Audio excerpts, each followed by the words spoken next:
Shout out to my trolls. I hope everybody is doing well today. October 28th, 2024. We almost at the end, man. Almost to the finish line. I'm going to talk a little bit more about that in a minute. Let's do a little housekeeping first. If you don't want to be here, don't be here. Move around. Plenty of places to be out in these YouTube streets. If you are going to stay, please hit the like button. Hit the subscribe button. Share to your socials. Hit the Cash App. Link is in the description. Send me a couple dollars on the Pure Leaf Tea Fund.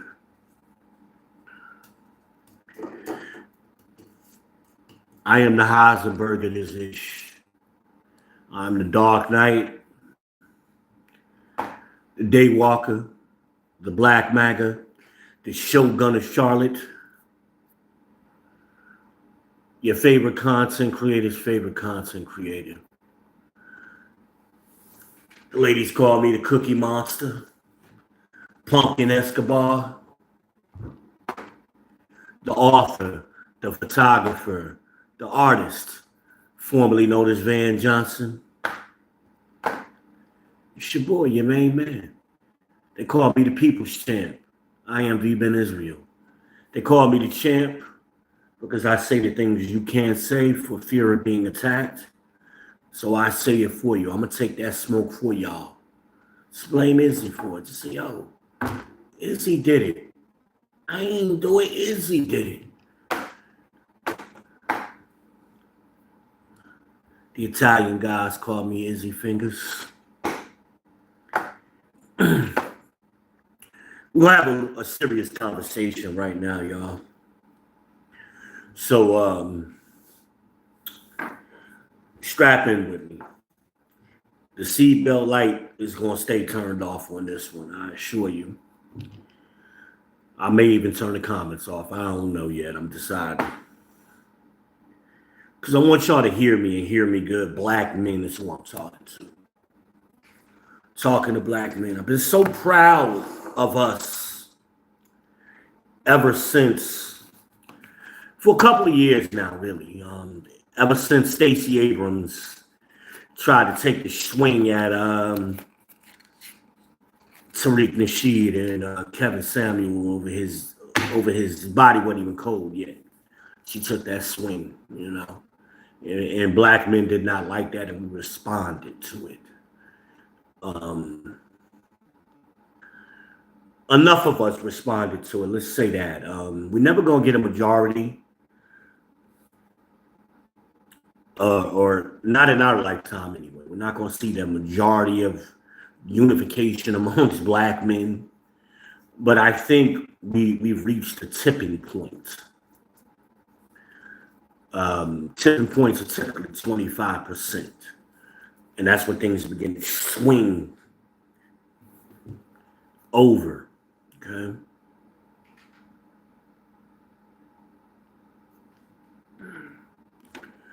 I'm going to tag a few brothers in this when I'm done, as soon as I'm done.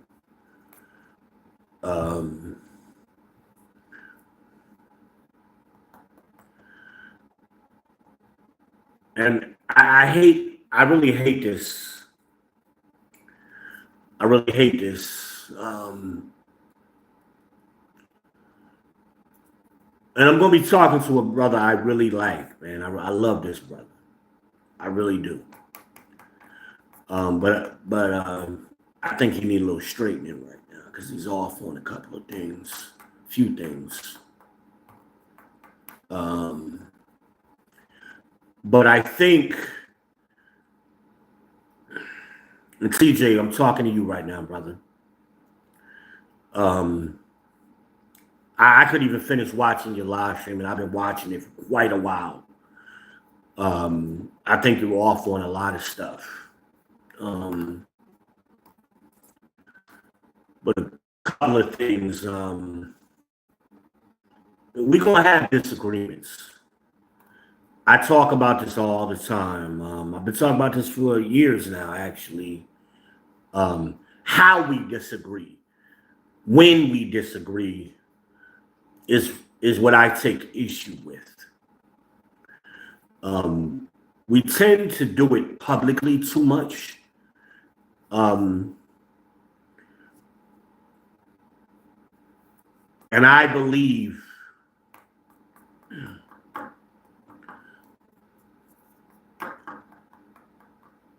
the Bible gave us the best instructions on how we're supposed to handle disagreements. You know, I'm pointing to the book of Matthews.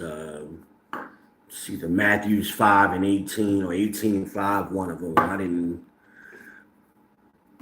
But if you have a problem with your brother, you go to your brother one-on-one. I've said this time and time again because I've seen us do this too many times in this space. And the reason I'm doing it publicly, because of who you tagged in your post. It wasn't me, but you kind of took swings at the angry man, and took swings at Anton Daniels, as you kept emphasizing, the AntonDaniels.com. Okay. I'm not sure if you mentioned another one, but I do remember you kept saying those two names over and over.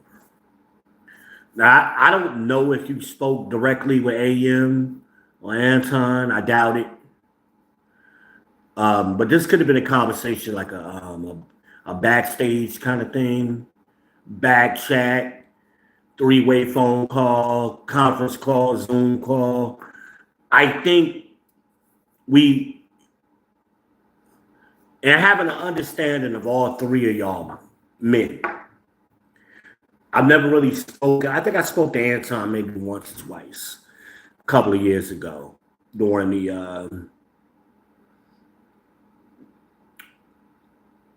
Shaquella thing.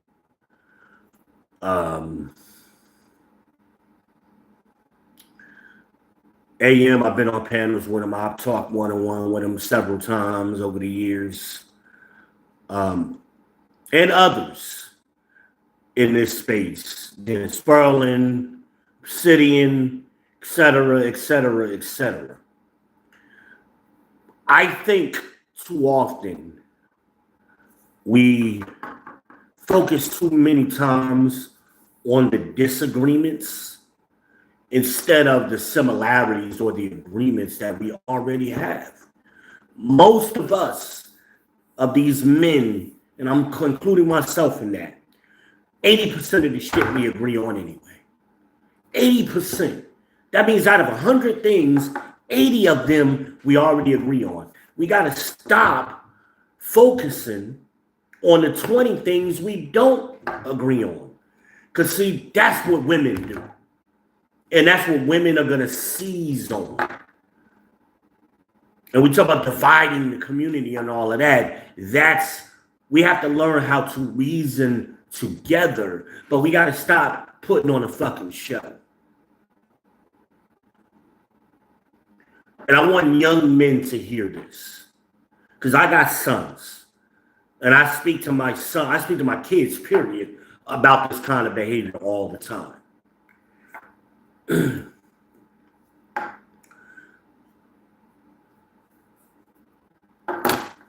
You know, the old folks used to say, don't air your dirty laundry. And there's some truth to that. But I think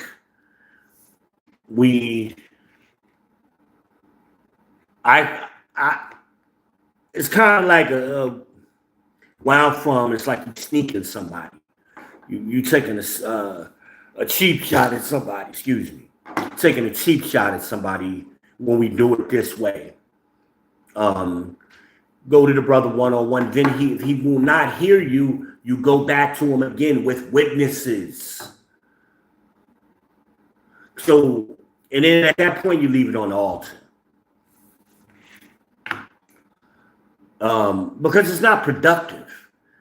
Well, right now we're in a stage where we're flexing our power for the first time ever in this country as black men. It's gonna be baby steps. It ain't gonna be perfect. Everybody's not gonna agree. But enough of us are seeing eye to eye. That's what's important. That's what's important.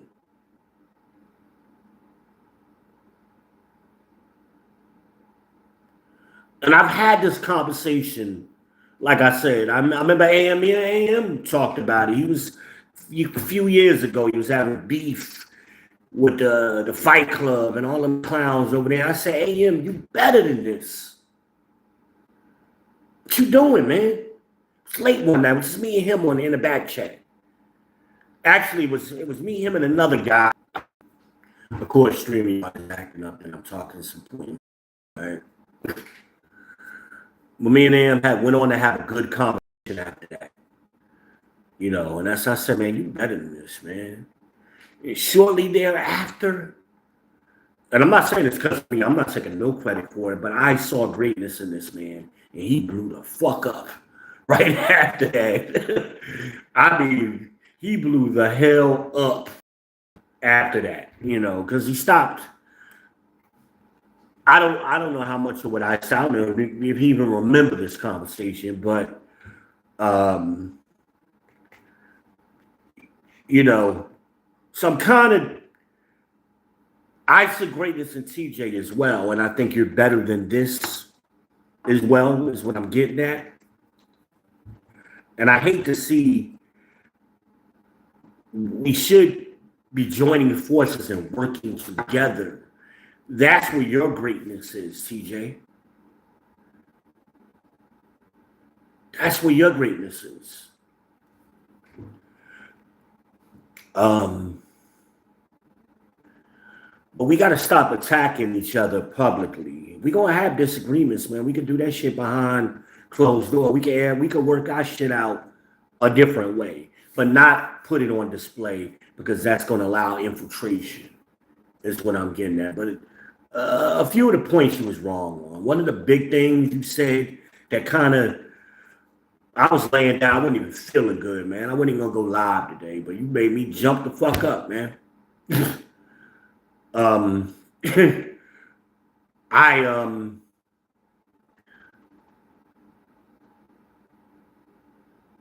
you said something about you would vote for Obama a third fucking time.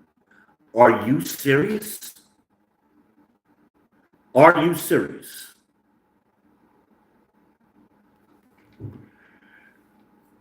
Yeah. I'm not trying to insult you, but I think you're giving Barack or Barry Soetoro a lot more credit than he deserves. Okay. And your recounting of history is slightly off as well. First being this, the Democratic Party is the common man for the common man. First of all, when they adopted that saying, that was the 1830s, dude. We was in fucking slavery. They wasn't that didn't include us. Those were Southern whites talking to one another. That's the Democratic Party was the party of Southern whites and remained so for damn near 80 years strong. And it wasn't until the 60s where they saw the opportunity and they read the Moynihan report and all of the other studies that they saw an opportunity where they could divide the black community. And that's how they infiltrated the civil rights movement, which was a waste of time anyway. But they infiltrated the civil rights movement by giving our women free shit and replacing us. They used government to replace us. They created the divide.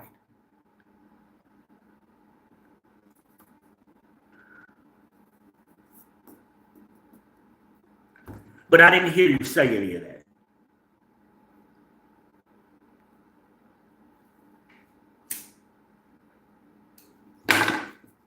But I think it's important to be said for those younger, sorry, I was looking at my tea, y'all. For those younger men, the millennials and the Zoomers that are coming up, and whoever else in history, we don't know how long these videos are going to be around, are going to hear what you say. And there's inaccuracies in there.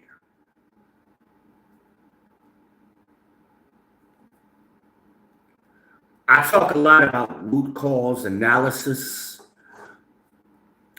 and we got to go to the root of the problem, where things were going right, and then when they started going wrong. That's the root cause. And for us, the tipping point was 1970, but these issues were already premeditating before that. That's why they were studying them in the 1940s, in the 1950s. All you got to do is see, Palmer Street, the Harvest of Shame. These are the predecessors to the Monahan Report.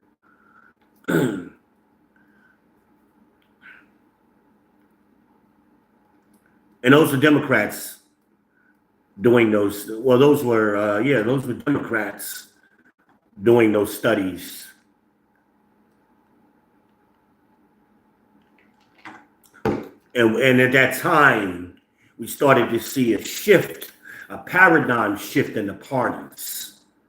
Okay? The Democrats have been at this game for a long time. They're the oldest political organization in the world. They've been at it for a couple of hundred years now. They know how to play the political game very well. And they go, politics isn't a static thing. It's kind of like an ocean, sways and moves. So we have to put things in its context. The Democratic Party in the 1800s is not the same Democratic Party of the 60s and 70s. And in the 80s and 90s, it was another shift. It was different shifts.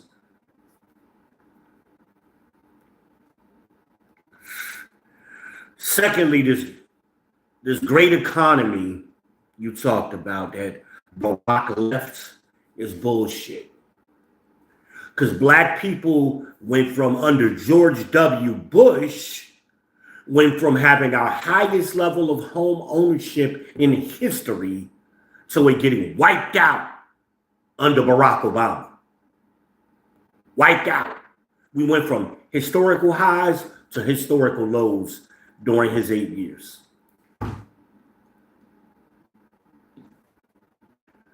The Great Recession, as you said, it started at the tail end of Bush's presidency, December 2007.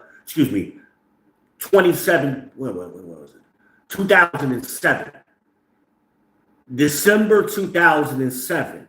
Barack got inaugurated a month later.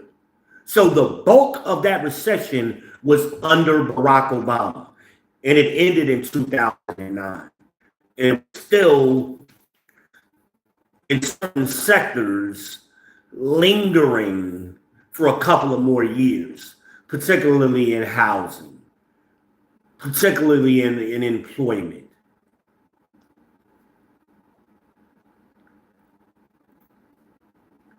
But that table had been set by Bill Clinton and NAFTA. See, and it is true, it was a balanced budget under Bill Clinton, but he didn't do it by himself. What did he do by himself that created that economy? I'll wait. Because he benefited from Ronald Reagan era policies as well as George H.W. Bush. Or I mix them up. Is H.W. Jr. or senior? I think H.W. is senior. So I'm going to say senior. We'll just say senior. he benefited under those policies. And thank God, Senior avoided keeping us in a prolonged war and desert storm. Because as he wrote, it would destroy our economy for generations if we were to go into the Middle East for any prolonged period of time. The Republicans knew it. They knew it was not a good idea. They knew it wasn't a good idea.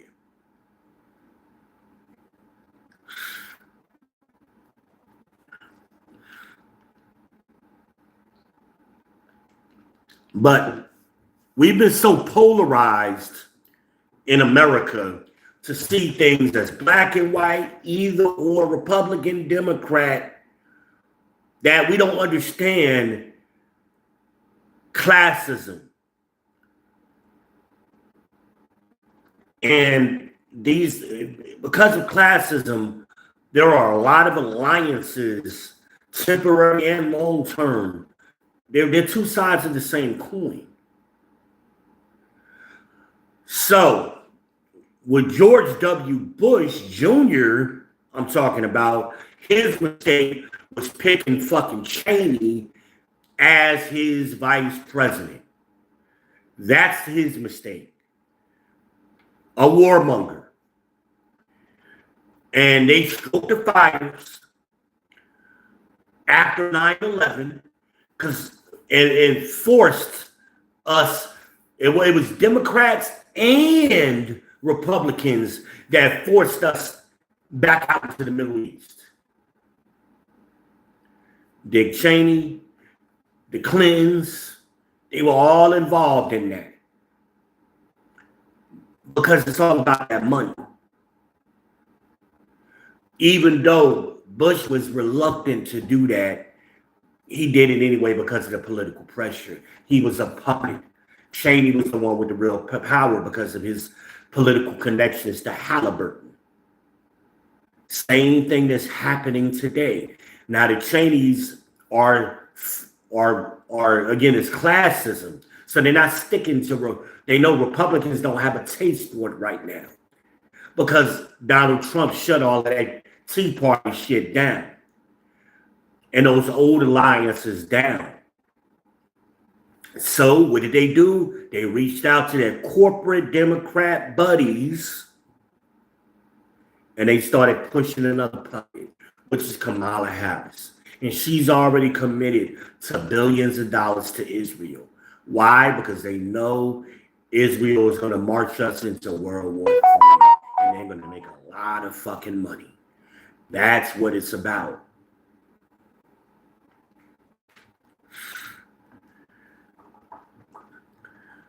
NAFTA was a horrible bill that the Democrats pushed, and we're still feeling the ramifications of it today. See, some policies are short-term and instant, and some are long-term. And I work in corporate America, and I saw the effects of them bringing cheap immigrant labor in here, beginning in the early 2000s. I saw that. That was a direct result of NAFTA. And just like JD said recently, oh, well, how are we going to build houses? Because what did the commentators say? They were asking them questions. What do we do if we deport all of these immigrants? Who's going to build the houses? Like JD basically said, like we wasn't building houses in the 80s. We wasn't building houses in the 90s before they came over here. And before we trained them how to build houses, because they damn sure wasn't doing carpentry in Mexico. We did that as America. Because as Richard Pryor warned us in the 70s and 80s, they looking for new niggas. Oh. I said too much. They already done my screen. They're looking for niggas.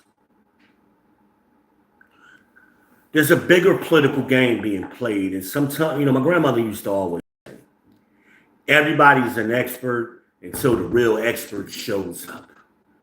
And I think sometimes some of us, we talk about things before, without having a good understanding of it. Well, we just have a surface level understanding, and we don't peel layers back. NAFTA fucked us up. And actually, George Bush was doing good by Black people until 9/11 happened, and then Hurricane Katrina happened. He had two devastating, well, three actually, because then we go into Iraq and Afghanistan. Three horrific events.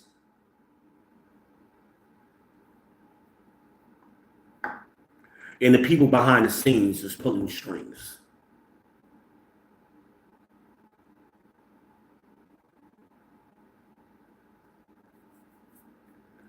Unemployment for Black people was at its historical low, for the lowest it had ever been under Trump. And it wasn't because of Obama's policies. All you got to do is go look at Trump's executive orders and look at what they did specifically for us. Hell, just starting the first executive orders he did during the first year. He did executive orders all 4 years that benefited us. But look specifically at the first during 2017.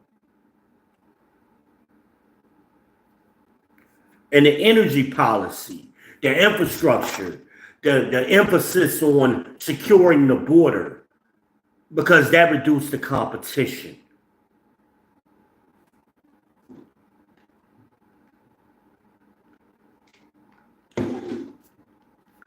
And Biden didn't inherit a bad economy. This economy was great until COVID shut it down. Until COVID shut the economy down. And I would say we got out of COVID as fast as we did because of what Trump put in place. All Biden had to do was not fuck it up, which he did. Those are the facts. Trump streamlined the policy to get the vaccine streamlined, and we never had a vaccine created that fast for any flu or any other kind of major illness. Never. He got rid of all of the red tape. Biden benefited from that because it looked like he did something. He didn't do shit but try to unravel everything Trump did and fucked it up. That's what Biden and Kamala did. But going back to Obama, to Barry, vote for him for what? What did he do? Black people, we went backwards under Obama because he was focused on bailing out General Motors, the auto industry, and big banks, and lied to us, working class people who he promised he was going to make whole because of the robo foreclosures. He promised. See, those laws were in place because of Bill Clinton. That's what started that bubble of putting all of these Black women into houses that should not have been in fucking houses. Fucking cashiers at McDonald's and shit, able to buy a house. Yeah. Those were Clinton era politics and policies.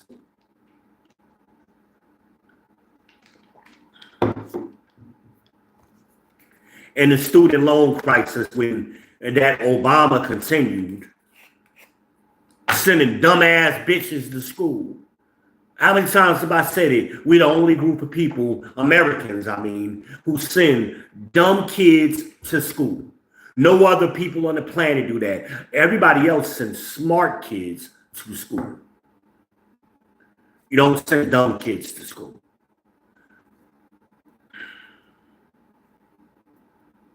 I remember when I was working on my master's during the Obama years, and they were pushing getting black women enrolled in school very heavily, very heavily.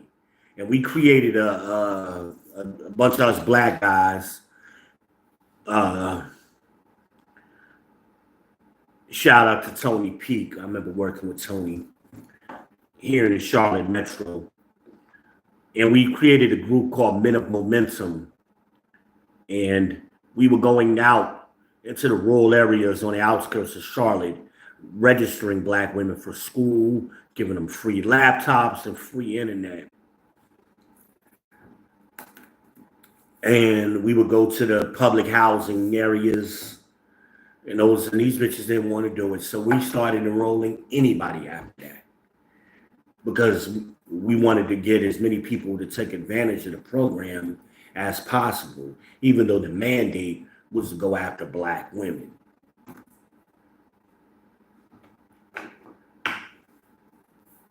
We were damn near giving them free test scores. We were setting up study groups where we were damn near giving them the test answers. They didn't want to do it. They wanted to be in there long enough to get their refund checks, and then they would drop out, even though we was helping them, and they could have got a degree. At the minimum, an associate's degree for free. Actually, they were getting paid to do it. And getting the fucking answers. And getting the fucking answers.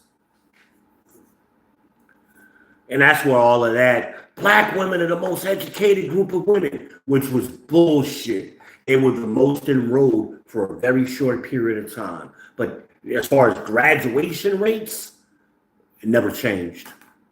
The graduation rates are historically what they've always been. Roughly 22 to 24% of enrollees graduate. For women, black women, 19% for black men. So they're not even that far ahead of black men who have no help. But I'm not going to make this about black men versus black women.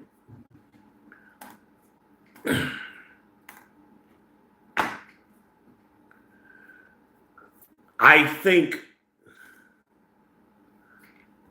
don't think black men are looking for daddies. And this is kind of what Obama did. You're just using the daddy issues versus the sexism issue that he used. It's the same thing. I think black men are becoming more conscious of their place in this country, and they're developing a voice that they never exercised before, or not for some time. I think we saw it during Reconstruction at different areas, very small pockets. We saw it, but nationally we never really saw it. And I think of places like Wilmington, North Carolina, what they were doing, what those black men were doing at that time. But there were a few other places. But baby steps. And I think this election is going to be, I think Trump is going to win. And I don't think black men are gravitating to Trump because they're looking for a daddy. I think Trump resonates with black men more than Kamala Harris does. It's a cultural thing. She doesn't understand black men culturally. The Democrats don't. They're too far removed. The bourgeoisie class, that remaining civil rights class or church class that got created after civil rights. Because you see it when you look at the black church. As I pointed out, it was infiltrated by the gynocracy. And the gynocracy is repulsive to men. And that's what pushed black men out of the church. But early on, church was a central part of the community. So everything ran through the black churches. politics, and everything else. So that's how black women, when the void that was filled by black men leaving, they filled that void, specifically going into the late 60s and 70s. And they started seeing that they could get power for themselves. And they did, because they participate in the system. And that's what I say all the time that we have to do. We have to participate in the system if we want the system to function for us. As long as we don't participate, it's not going to function. I mean, the Bible speaks to that. You're looking for a nation to save you that cannot. We have to save ourselves. But we got to start participating and working together on the things that we do agree on. What did Kevin always tell us? Chew the meat, spit out the bones. That's what we got to do. We focus too much on the bones, on insignificant things or things that we can work our shit out behind closed doors. But if we appear to be ununified constantly, other people don't take us seriously and they sense weakness and infiltrate us. All of these great movements have been infiltrated because of that. All of them.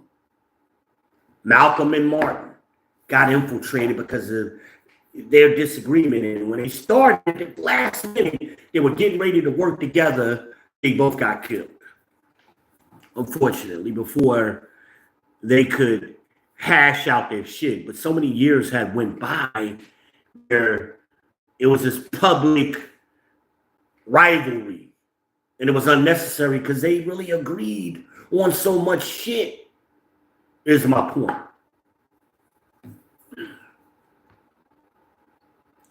Other groups of men don't do that. You don't see groups of Asian men working their shit out publicly. You don't see the Arabs doing it publicly. You don't see, definitely not the Edomites, not the white folks. They don't, well, they did. I mean, they did for hundreds of years, well, thousands of years they did. And that led to the fucking damn near destroying themselves over fucking Europe and shit. And if it wasn't for the plagues shutting down the wars, they would have. That's their history. And I think we've adopted their bad habit. We get it from them.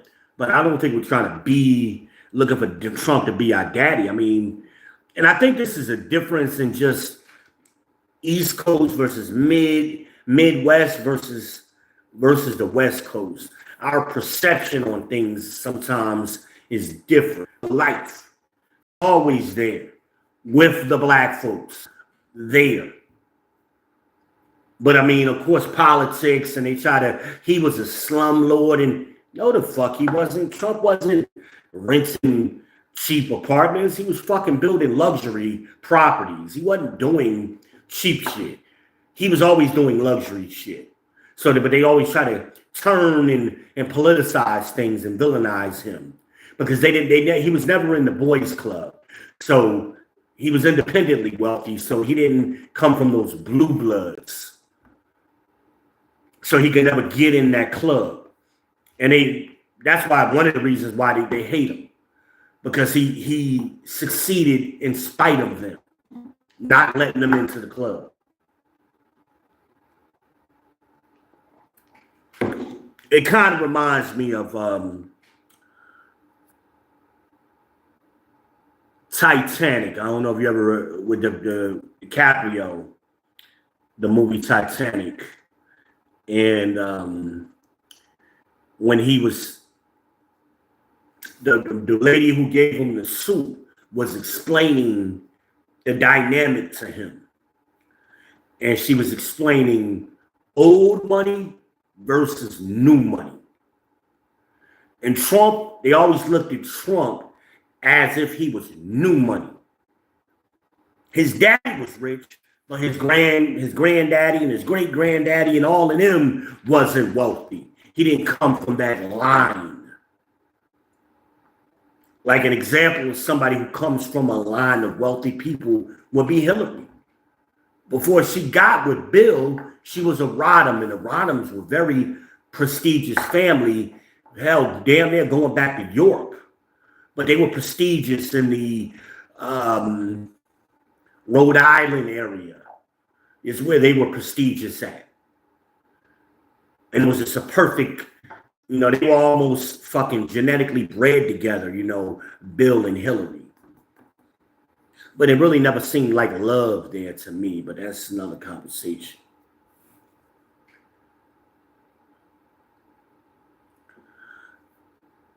I think us men, we gotta come to common ground and work our disagreements, our ish out amongst each other and keep that shit amongst each other so that way we present a unified front. In my lifetime, and I'm almost 50, I'm 48. In my lifetime, this is going to be the first opportunity where I've really seen that we can do it. Because men are actually learning how to express themselves. That's what we've been doing over the last 10 years, 15 years here in this space we now call the manosphere. We're really doing it. And we're even creating common language. And it's starting to spill out into the mainstream and for the first time, our political power is being recognized. People are talking about it. And I can only imagine if Trump actually wins next week, which I think he will, what that's going to force the political parties to look at us seriously. Because we haven't had a seat at the table. We're the only group of men on the planet where they don't respect us. They skip over us and negotiate directly with our women. They don't negotiate with us. They go talk to the women. And I said this the other day when I went to go vote early, and I've said it before. I kind of say it every election, I think. I know I said it during Biden. I might even said it during the first Trump presidency. But I noticed it's always black women that's involved in the political process. They count the ballots. They're on the election boards. You never see any black men, old or young. We have to become more involved. But telling men they're looking for their daddy and all of that sound like Barry Santoro. He looking for his daddy because he don't know who his daddy is. And that's why he is so susceptible to the gynocracy. He lives in one. Every day. We know Michelle is running shit. If you listen to that speech, you could tell exactly where he got his marching orders from. Exactly where. He live in a house full of bitches. Him, his wife, his two daughters, and mama-in-law. They live and run him. You better get on out there and straighten them niggas out, Barry. And he did. He ain't even look like he had a fresh cut. I mean, when the fuck you ever seen Barack on TV without a fresh cut? I not never. That nigga looked like he had just got out of bed or some shit. Like, what the fuck? Maybe it's just me. But black men don't need that, especially at this time. It's a time and place for it. Now, I'm not saying your concerns shouldn't be heard. I'm just saying this ain't the place. You're great. You're a mastermind in organizing shit. That is your skill. I've told you that before. Use that shit. Put a fucking panel, a back chat together with these men that you called out and some others. There's some other men that need to be included in that conversation. Serious men that should be a part of the conversation. Because there may be some shit to what you're saying. And I tell this story sometimes. I was working for McDonald's. Most of the time I work for McDonald's, I work for the corporation. But I started at the beginning, I worked for a private owner, a black guy. And at the end, when I left, I was working for a private owner, a black woman, Miss Annie. And Miss Annie owned about 25 McDonald's and about 19 Boston markets in northern Jersey. She was a very shrewd businesswoman. I learned a lot from her. I was a young man. She came into the store one day, and I was mopping up some ice cream. A little kid had dropped an ice cream, and I was mopping it up. It was right after the lunch rush. She was coming to check the numbers. She walked in, classy lady, very older lady, had a classiness to her. You could tell she used to be fine and shit back in the days. One of them old lady, y'all know what I'm talking about. And she gave me a look from hell. I said, "Oh God, what the fuck did I do?" And I couldn't understand because I got the money when she wanted it to be. I made her some promises and I was delivering. So I'm like, she should be happy as shit. She gave me a fucking mean ass look. And she came in, checked the numbers real quick, and then she was on her way out. And she said, "Young man, be a dear and walk an old lady to her car." You know how they talk real sweet and classy. So I walked there. She had a nice yellow Mercedes, one of them older Mercedes diesel ones that run forever and shit, clean as a motherfucking whistle. I got out to the car, opened the door for her, and she sat down halfway with her legs out and halfway in the car. And she said, "Let me talk to you for a minute." And her voice changed. She got on some gangster shit real quick. She says, "You my best manager and my worst manager at the same damn time." I'm like, "What's the matter, Miss Annie? The numbers ain't right today." I hadn't looked at them, but I'm pretty sure we've been doing those. She said, "You're making me more money at the store than I ever had. That ain't the issue. That is not the issue, young man.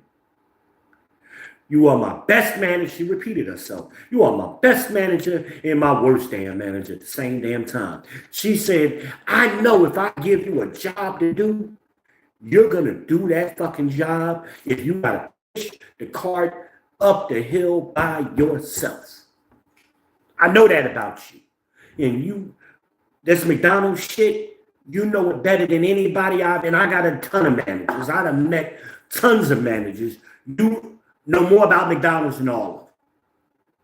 You're a fucking prodigy." She didn't say fucking, but you're a prodigy when it comes to this shit. She says, "Bill Richardson told me the truth about you." Bill Richardson was the first owner I ever worked for. He was the one that made me a manager when I was 16 years old. I didn't even want to be a manager, but he saw something in me. So he actually recommended me to her when I moved back to New Jersey, when I was waiting for the job for Radio Shack. And she took his recommendation and hired me on his recommendation. I didn't even have to interview. She said, "I've known Bill for years. If he's recommending you, yeah, you got the job." So anyway,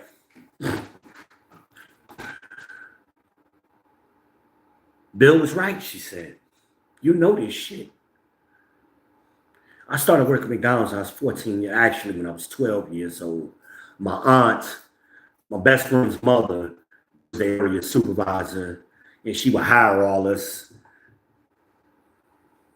hood kids from the neighborhood. It was her way of keeping us out the street. So she would bring us in to unload the trucks and shit and pay us under the table and all of that kind of shit. And I remember my 14th birthday, she called me and said, "Come down to the house. I got a present for you."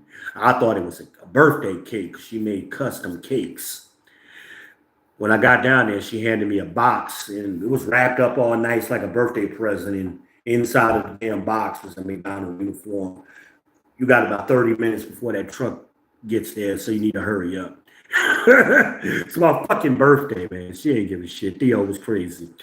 But finally, I had my uniform. All my boys, their birthdays was in February and early in the year. Mine was in August. So I was the last one to get the uniform out of my crew.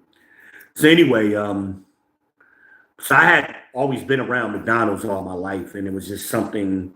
I was always an inquisitive kid, and I absorbed information. And the O&T, which is McDonald's, you go to McDonald's, is always a black binder, operations and training manual. I used to study that shit for fucking fun. For fucking fun. I know y'all leaving comments. I'm cooking right now. I'll look at them in a minute. I don't know who it is. As long as the name is probably TJ. I mean, ladies and gentlemen, TJ, I think is in the building. I can't see that far. Make sure y'all like, subscribe, and share to his podcast, Through the Fire Podcast. And if he is in there, let him. I hope he drops a link. He never does, but I hope he does. So anyway, I said, "What do you mean, Miss Annie? I'm your best and worst." I know you know this shit. She actually said, "Shit, I know you know this shit." She looked at me, got me cussing. I don't need you to know it. I need them to know it. That's why you're here. I need you to make them better. Make them better. They're never going to be as good as you, but you spend a lot of time fighting them. You need to start selling them on what you want them to do. So that way you're not the only one pushing the cart up the hill, she said. And I thought about it a lot over the years after that, what she said. I didn't stay there that long. It was only a temporary job. I was on my way out of McDonald's. I had already did fucking over a decade, almost damn near 15 years with McDonald's at that point. And I was really excited about the opportunity with Radio Shack. So that's where my mind was. But even as I went to Radio Shack, that was a skill I really worked on, building, making my team stronger. And that's what I'm saying to you, TJ. I see that in you. You are good at team building and team management. You got to build this motherfucking team, dog. That's your skill. Everybody in this space, I've seen nearly everybody. I've seen and interacted almost with everybody in this damn space. I've seen some come, some go, some are still here. You have a team building skill better than I've seen most people. Mostly everybody.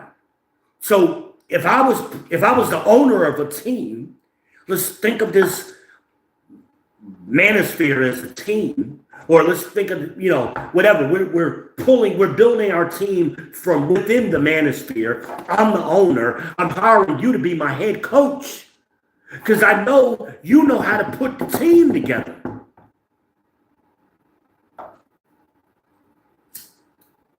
Now you got me flustered, man. I don't need this shit, man. Got high blood pressure fucking ready, okay? I keep fucking medicine close by, okay?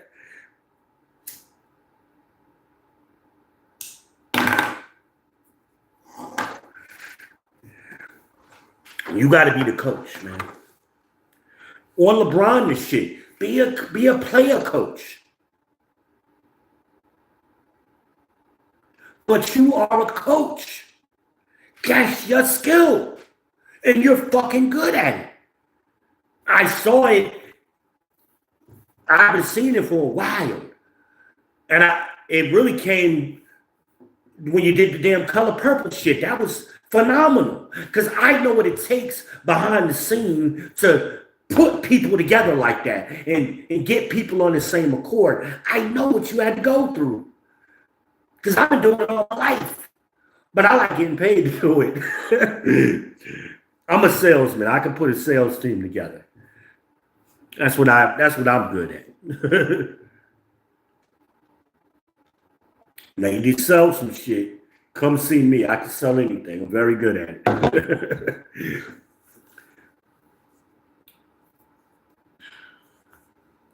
But you are a coach. So whatever weaknesses that you're seeing in Angry Man, in Anton, in whoever else, in me, whoever, in Michonne, whoever you are identifying that's going to be on your team. Now you got to start drawing up the plays and putting them in position where they can be their best. I mean, maybe Angry Man trying to shoot threes when he need to be going to the hole. You're the coach that needs to sell him on that idea.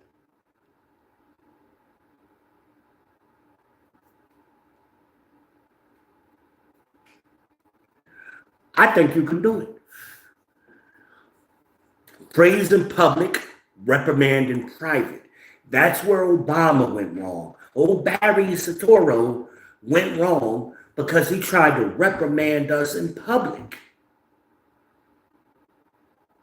And that's why he's still getting the backlash that he's getting.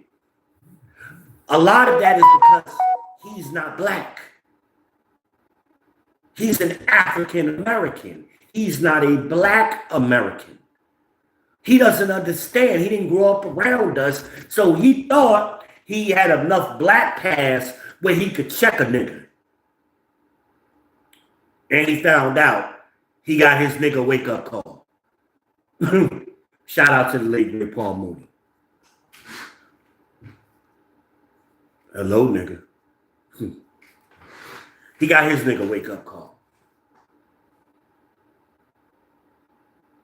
He let them women in his life run his ass out there. But he would have got beat the fuck up if he had been in the right place. He happened to be punk ass Pittsburgh with a bunch of Democratic volunteers. Had he been in the right place, he might have got beat the fuck up if damn fucking Secret Service wasn't there. We're tired of being chastised. He don't understand that because he didn't grow up with being chastised by nobody, by black women. He didn't grow up that way. And that's why he said what he said. When, oh, she grew up like you. No, she didn't, and neither did you.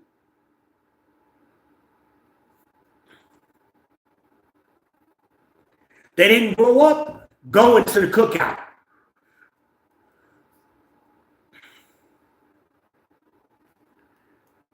He didn't grow up around his daddy people.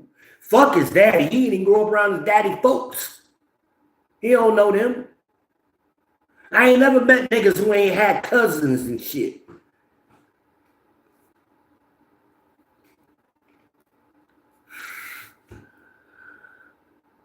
The fuck we talking about?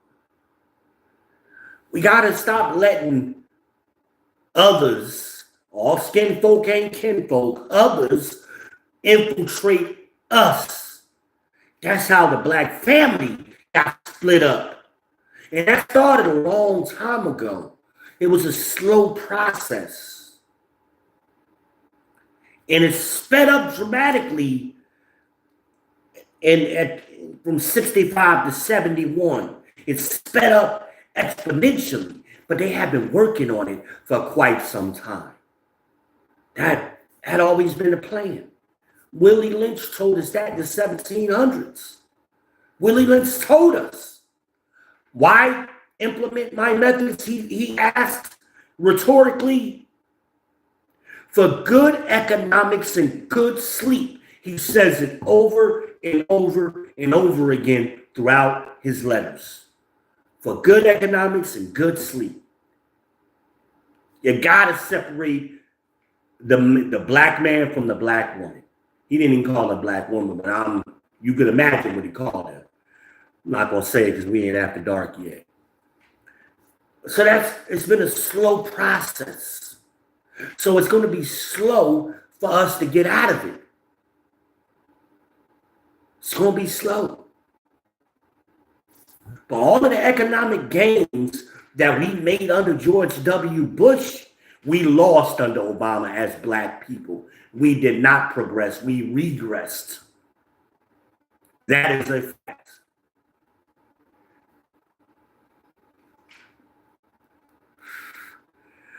Go back and look at the executive orders of these presidents, and it'll tell you where their mindset is or was at the time.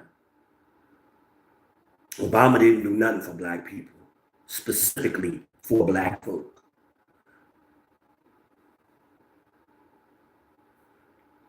Within the first couple of months, Trump was writing executive orders specifically for black people.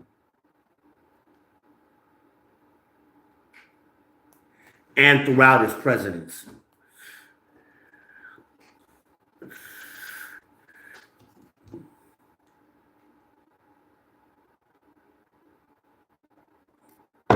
That's facts. All you gotta do is look at the executive orders. And then Biden came in and Kamala, and what did they do? Started rescinding all of those executive orders. Started revoking all of them. Before they understood what they were doing. And some of them, they rewrote and put their name on it. Even though it was already in place.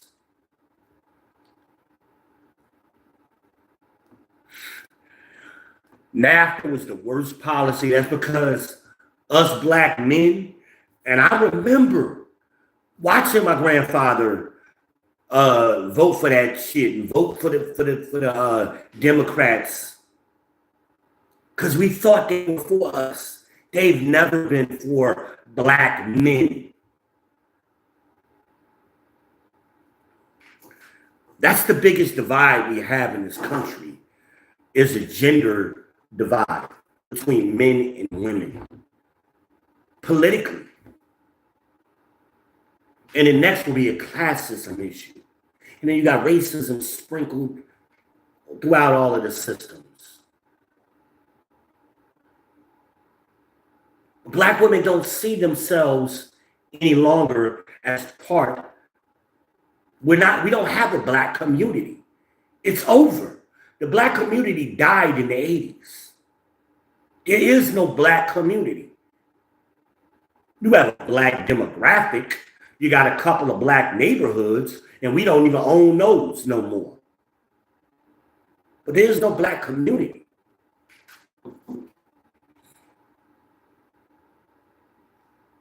And we're being oppressed by our children, just as the Bible prophesied. Our children are our oppressors, and women rule over them. And the scripture goes on to explain, those who lead us cause us to err. Now, I don't think black men are becoming Republican. I think, or becoming conservative, I think you said. Black men have always been moderate to leaning right. That's where black men fall on the ideological spectrum. We've always been moderate to conservative or leaning conservative. Always. Always. We always prefer traditional family values and nuclear family structures. The problem is the Democratic Party, the Democratic Party, as you pointed out correctly, has gone too far left. They've gone so far left, extreme left, they're touching extreme right now. Think of it three-dimensionally. I have a piece of paper. Oh, shit. I ain't got no damn paper in this place, do I?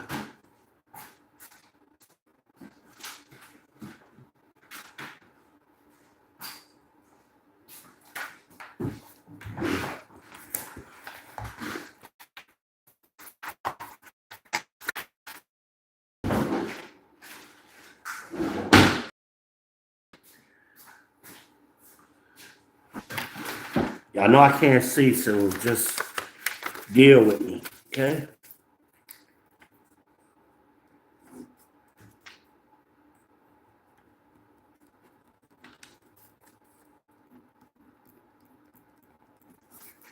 All right.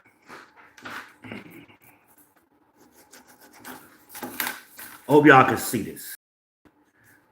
Where we at? This is the left. This is the right, right?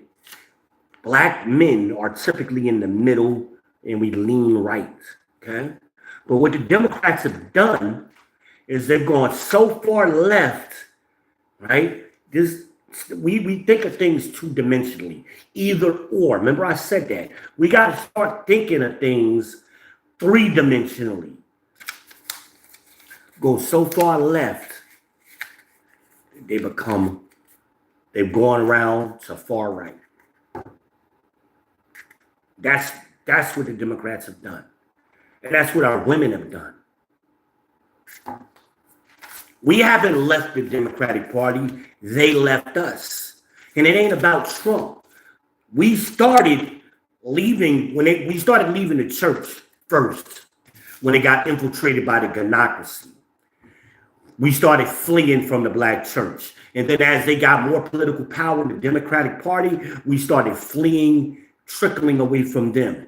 And then in 2012, when we saw what Barack was, a lot of us saw it, we started voting Republican then and moving and not voting and voting third party and moving away from the Democratic Party in significant numbers in 2012. This is 3 years before Donald Trump came down the elevator.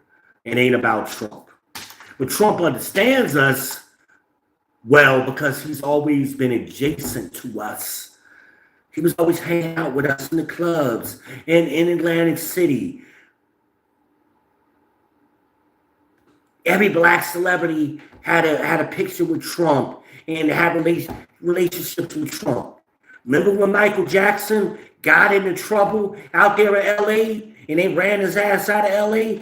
Where did he go? Trump's house on the East Coast. He was living in Trump's house. Trump always been close to black people. He just never made a big deal about it, which is why Janet Jackson got so pissed off. And the liberal media ain't going, they didn't make it a story because they never, Trump bad. Trump bad. Trump is always bad. They never going to tell you the good things he did. Was it fucked up what he did or with the Central Park 5?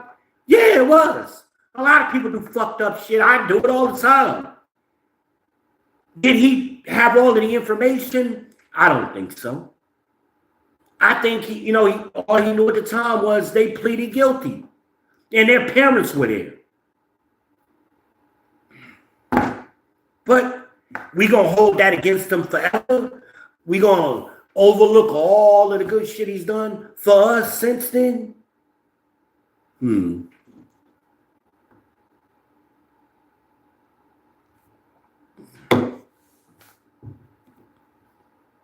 Are we serious?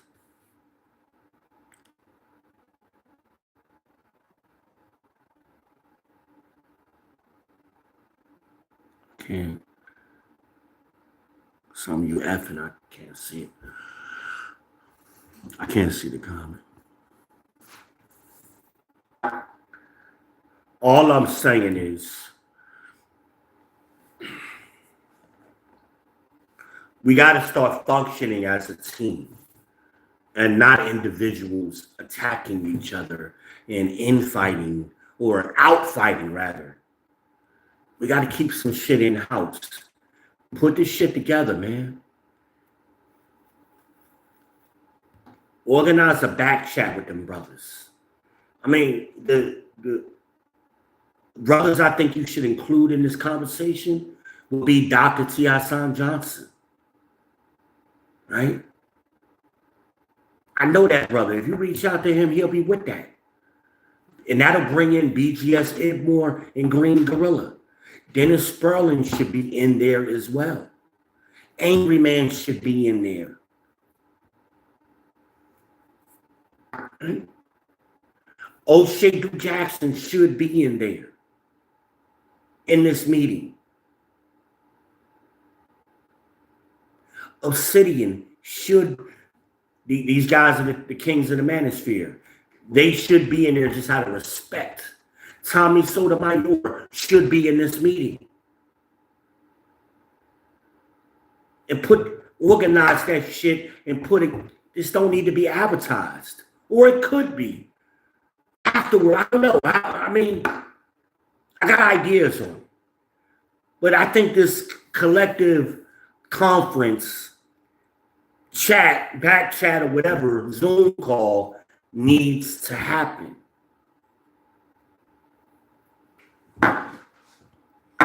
That's my 2 cents on it. That's my 2 cents on it. Democratic Party formed in 1828. I remember. I'm going back to poli-sci fucking 201 now. 1828.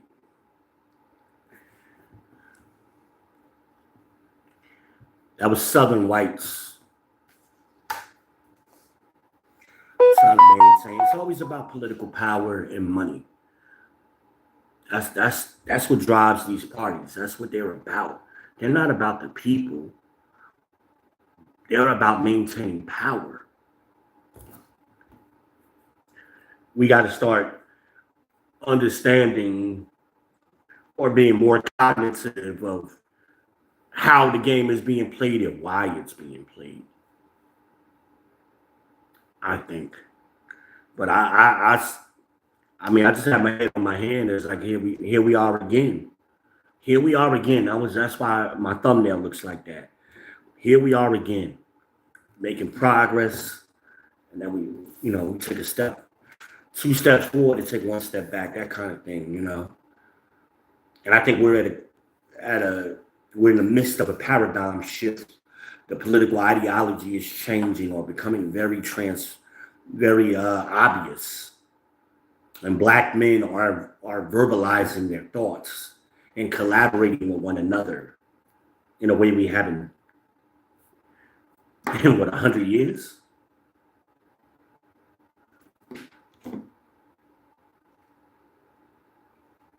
But it's insulting to tell another Black man you got daddy issues kind of thing.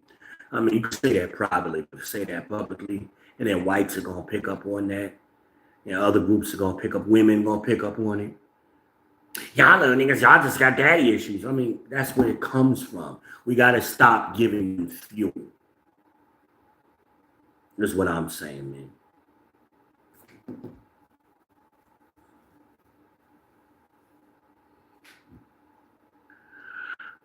So all I got. I'm gonna tag, like I said, I'm gonna tag TJ in it. Even though he was here, I'm still gonna tag him in it. I'm gonna tag AM in it. I'm gonna tag a few people in it. Again, I think the brothers,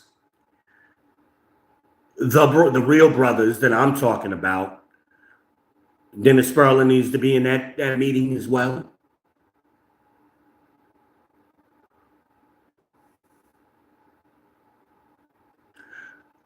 I would even say Coach Greg Adams needs to be in that meeting.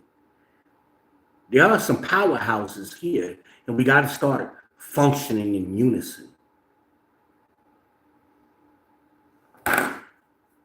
Politics is a team sport. Economics is a team sport. You either play as a team or you lose by default. And I'm going to end it on that, man. Anybody's more than well, if y'all can't get in touch with TJ directly, y'all more than well to get in touch with me. My email is in my about section, vbenisrael@gmail.com. And I'll be more than happy to do what I can to help this come to fruition. But I think we all need to talk. I think we need to talk. That's all I got, man. My olive branch is open, man. And I hope I didn't come off as I was chastising, man. I love TJ, man. Me and TJ talk offline. I love that brother, man. I really do. And I think he's the one that needs to organize this. That's his skill. That's his skill. And I think him and Dennis Sperling together, shit. Oh, man. Oh, shit. And Doc, oh, shit, that'd be phenomenal right there, man. I would love to see that, man. I would love to see that. That's all I got, man. I'm up out of here, y'all. Until next time, maybe tomorrow. Y'all know what it is. Hit the like button. Hit the subscribe button. Share it to your socials. And remember, this has been brought to you by the red, the black, and the green with the key in the ignition. Sissy.